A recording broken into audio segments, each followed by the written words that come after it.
ویران گھر وہ نہیں ہے جس گھر میں مال نہیں، چیزیں نہیں.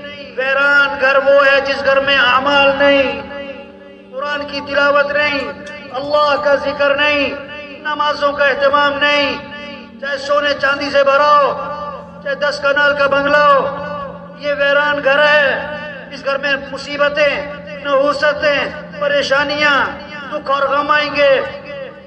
یہ محنت ہو رہی کہ گھروں کو آباد کرو اعمال سے، قرآن کی تلاوت سے، اللہ کے ذکر سے. سب کے ہاتھوں میں تسبیح. توبہ توبہ، دو موبائل رکھے ہوئے ہیں، تسبیح نہیں رکھی ہوئی. 6 گھنٹے ہاتھ میں موبائل نظر آتا ہے، 10 منٹ کے لیے تسبیح نظر نہیں آتی. آج بچے کو بھی چپ کرانے کے لیے موبائل پکڑاتے ہیں، تسبیح نہیں پکڑاتے. کسی کو موبائل تحفے میں دو تھوڑا خوش ہوتا ہے، کسی کو تسبیح تحفے میں دو حیران ہو کے پوچھتا ہے کیا ہوا تو. الا بذکر اللہ تطمئن القلوب. کان کھول کے سنو، دلوں کا اطمینان تو اللہ کی یاد میں. آپ صلی اللہ علیہ وسلم نے فرمایا جو 100 مرتبہ پڑھے لا الہ الا اللہ، لا الہ الا اللہ، لا الہ الا اللہ، فرمایا جو 100 مرتبہ روزانہ پڑھے گا، جب قیامت کے دن اٹھے گا تو اس کا چہرہ 14ویں رات کے چاند کی طرح چمک رہا. واہ واہ. آج گھروں میں جاؤ نا کسی کے، کریمیں، لوشن، پتہ نہیں کیا کیا چیزیں اپنے آپ کو چمکانے کے لیے. اور بھائی اللہ کا ذکر کر، اللہ تیرے چہرے پہ نور عطا فرمائے. آپ صلی اللہ علیہ وسلم نے فرمایا جو کثرت سے درود شریف پڑھے گا جنت میں اسے میرا پڑوس ملے گا.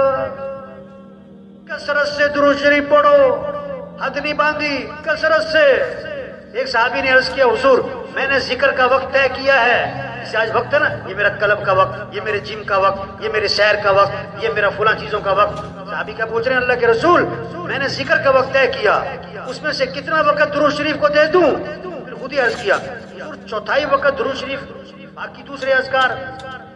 آپ نے فرمایا ٹھیک ہے لیکن درود شریف زیادہ کر لو تو بہتر ہے. انہوں نے کہا اچھا میں 1/2 وقت درود شریف، باقی دوسرے اذکار. ٹھیک ہے لیکن درود شریف زیادہ کر لو تو بہتر ہے. انہوں نے کہا اچھا میں آدھا وقت درود شریف، باقی دوسرے اذکار. میں ٹھیک ہے لیکن درود شریف زیادہ کر لو تو بہتر ہے. حضور 2/3 وقت درود شریف، 1/3 باقی اذکار.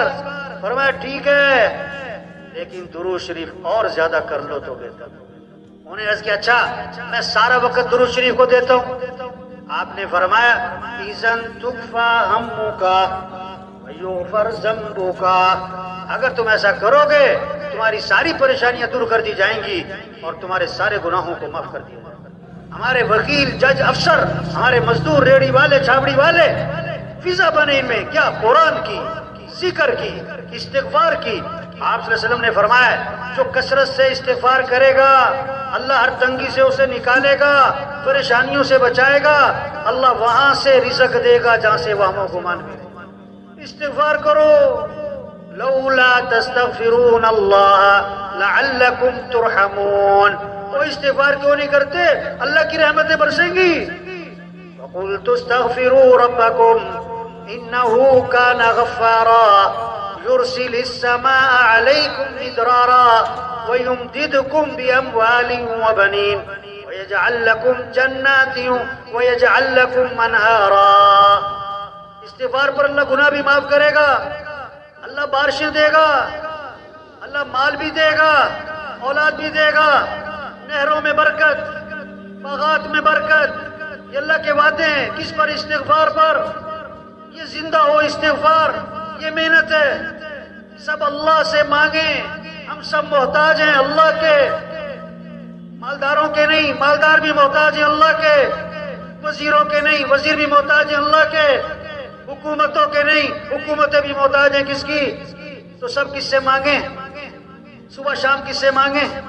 گھر سے نکلتے ہوئے کس سے مانگیں؟ گھر میں داخل ہوتے ہوئے کس سے مانگیں؟ کھانے سے پہلے کس کا نام؟ کھانے کے بعد کس کا نام؟